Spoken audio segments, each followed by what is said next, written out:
महापालिका निवडणुकीच्या वातावरणात बऱ्याच ठिकाणी महायुतीचे उमेदवार मतदानाआधीच बिनविरोध निवडून आलेले पाहायला मिळत आहे। महाराष्ट्रातील स्थानिक स्वराज्य संस्थांच्या बिनविरोध निवडणुका आणि सिंचन घोटाळ्यावरून राजकीय वर्तुळात आरोप प्रत्यारोप सुरू आहेत। शिवसेना ठाकरे गटाचे नेते संजय राऊत यांनी बिनविरोध निवडून आलेल्या नगरसेवकांवर प्रश्नचिन्ह उपस्थित केलंय। निवडणूक आयोगाने या प्रकरणाचा सविस्तर अहवाल मागवला असून उमेदवारांनी माघार का घेतली आणि त्यावर काही दबाव आला होता का अशी विचारणा केली आहे। दरम्यान राऊत यांनी बिनविरोध होण्यासाठी उमेदवारांना 5 ते 10 कोटी रुपये दिले गेले असल्याचा आरोप विरोधकांवर केलाय। बघूया त्यांनी काय म्हटलं। वसंतदादा पाटील बिनविरोध निवडून आले नाहीत, राम मनोहर लोहिया बिनविरोध निवडून आले नाहीत, नरेंद्र मोदी बिनविरोध निवडून आले नाहीत आणि या महाराष्ट्रामध्ये हा जो नवीन ट्रेंड सुरू झाला बिनविरोध निवडून आणण्याचा, साम दाम दंडभेद जबरदस्तीने समोरच्या उमेदवारांना माघार घ्यायला लावायची, त्यासाठी निवडणूक यंत्रणा वापरायची,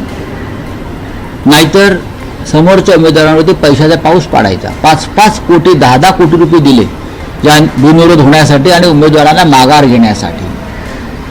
कल्याणमधले महाराष्ट्र नवनिर्माण सेनेचे शहर प्रमुख मनोज घरत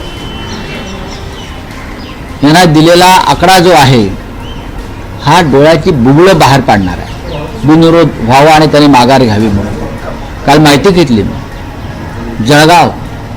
जळगावला उमेदवाराने माघार घ्यावी म्हणून त्यांच्या घराघरामध्ये 5-5 कोटीच्या बॅगा घरपोच गेल्या, उमेदवारांचे डोळे फाटले आणि त्यांनी जर माघार घेतली।